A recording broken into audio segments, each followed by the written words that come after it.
Hello everyone. तो इस video में हम लोग लुसेंट के सीरीज को शुरू कर रहे हैं और हमारा पहला वीडियो होगा मॉडर्न हिस्ट्री से रिलेटेड, जिसमें हम लोग गांधी के टाइम फ्रेम को देखेंगे, यानी कि उनके जर्नी को देखेंगे, जो कि काफ़ी इंपॉर्टेंट टॉपिक है और लगभग हर कंपटीशन में इस टॉपिक से दो टाइप के क्वेश्चन आपको बनते हुए दिखेंगे।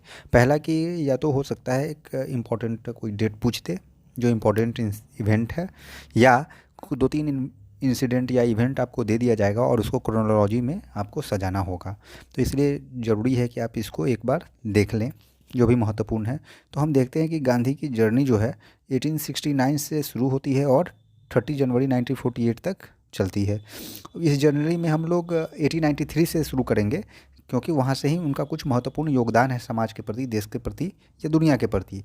तो गांधी के होल जर्नी को या लाइफ लाइन को या लाइफ टाइम को हम लोग दो पार्ट में डिवाइड करते हैं। एक अफ्रीका में जो उन्होंने समय दिया है और दूसरा इंडिया में। तो जब हम अफ्रीका से शुरू करते हैं तो 1893 में वे अफ्रीका जाते हैं। वहीं 1893 के 7 जून को उन्हें सेंट पीटर मैरिजबर्ग स्टेशन पे, रेलवे स्टेशन पे फेंक दिया जाता है बाहर अंग्रेज़ों के द्वारा, जिसके बाद उन्होंने दृढ़ निश्चय किया कि अब अंग्रेज़ों को भारत से बाहर फेंक देना है। उसके बाद 1894 को जब हम लोग देखते हैं तो इस समय नताल इंडिया कांग्रेस की स्थापना करते हैं वो।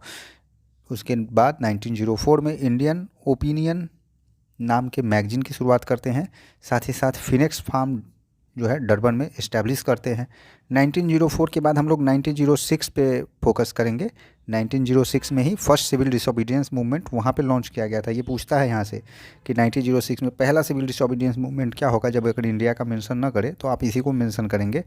किसके खिलाफ करते हैं तो अगेंस्ट एशियाटिक ऑर्डिनेंस इन ट्रांसवाल, है ना। तो यही 1906 है। 1906 के बाद हम लोग 1910 के बारे में देखेंगे। 1910 में टॉल्स्टॉय फार्म जोहान्सबर्ग में इस्टेब्लिश करते हैं। देन 1914 में क्विट्स साउथ अफ्रीका में साउथ अफ्रीका को छोड़ते हैं और उनको पुरस्कृत किया जाता है, केसरे हिंद से नवाजा जाता है। 1914 के बाद हम लोग गांधी के अगले एपिसोड को देखते हैं जो इंडिया में शुरू होता है। अब इंडिया में उन्होंने 1915 में क्या होता है, वो बॉम्बे में 9 जनवरी को आते हैं और इसी दिन से हम लोग क्या मनाते हैं, प्रवासी भारतीय दिवस। 9 जनवरी 1915 को वो बॉम्बे में अराइव करते हैं, आते हैं, पहुंचते हैं। यहाँ पे उन्होंने फाउंड क्या करते हैं, आश्रम फाउंड करते हैं एट कोचरवा। 1916 में क्या होता है, delivered his speech on opening ceremony of BHU के ओपनिंग सेरेमनी में वो स्पीच देते हैं। 26 to 30 दिसंबर को वो लखनऊ सेशन को अटेंड करते हैं, जहाँ राजकुमार शुक्ला से उनकी मुलाकात होती है। 1917 में क्या होता है, आश्रम शिफ्ट हो जाता है साबरमती में और entered active politics with Champaran campaign के साथ एक्टिव पॉलिटिक्स में उनकी एंट्री होती है 1917। तो 1917 में हम लोग देखते हैं कि फर्स्ट सिविल डिसोबीडियंस मूवमेंट होता है। उसके बाद 1918 में वो पार्टिसिपेट करते हैं खेड़ा सत्याग्रह में।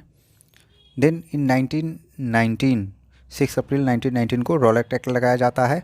फिर 1919 में 13 अप्रैल को जलियांवाला बाग कांड होता है, जिसमें वो रिटर्न कर देते हैं अपना केसरे हिंद की उपाधि। अगेन इन 1919 में आप देखेंगे कि All India Khilafat elected Gandhi as president, means 1919 में गांधी जी को प्रेसिडेंट के रूप में नियुक्त करती है। ऑल इंडिया खिलाफत जो एक मूवमेंट था या एक ग्रुप बना था वो। 1919 के बाद आप क्या देखते हैं, 1922 में क्या होता है, नन कोऑपरेशन मूवमेंट होता है एंड खिलाफत मूवमेंट, जिसमें वो पार्टिसिपेट करते हैं, प्रेसिडेंट ही नियुक्त किया गया है उनको। 1922 में आप देखते हैं 5 फरवरी को चौरी चौरा इंसिडेंट होता है, जिससे वो आहत होते हैं। तो इसमें भी प्रत्यक्ष या अप्रत्यक्ष रूप से गांधी जी की भूमिका है ना। वो बहुत सारे डिसीजन को वापस लेते हैं यहाँ पर। आगे क्या होता है डिटेल में हम लोग दूसरे वीडियोज़ में समझेंगे, यहाँ पर तो हम बस टाइमलाइन समझ रहे हैं। 1924 में क्या होता है, बेलगांव कांग्रेस सेशन में वो फर्स्ट टाइम और लास्ट टाइम प्रेसिडेंट चुने जाते हैं इंडियन नेशनल कांग्रेस के।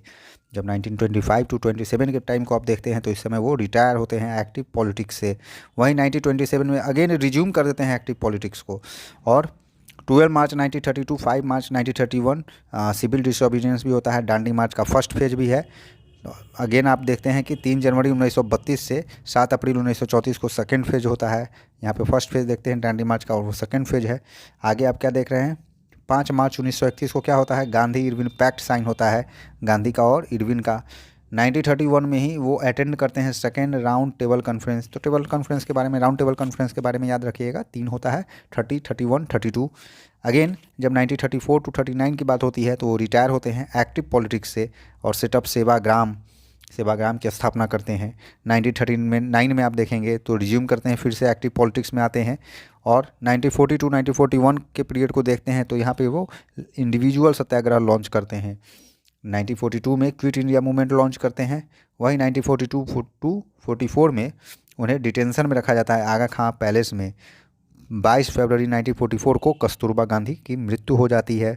और वहीं 30 जनवरी 1948 को उन्हें शॉर्ट डेड कर दिया जाता है। किसके द्वारा? तो नाथूराम गॉडसे के द्वारा। तो ये था टाइमलाइन महात्मा गांधी का। इसमें बहुत सारे घटना है। यह वीडियो आपको ज़रूर देखनी चाहिए, जिससे आप दो प्रकार के क्वेश्चन को सॉल्व कर सकते हैं। एक तो इंसिडेंट को अरेंज करने का, और दूसरा कोई भी इंपॉर्टेंट इवेंट के बारे में अगर पूछे तो आप उसके डेट को बता सकते हैं। Thank you.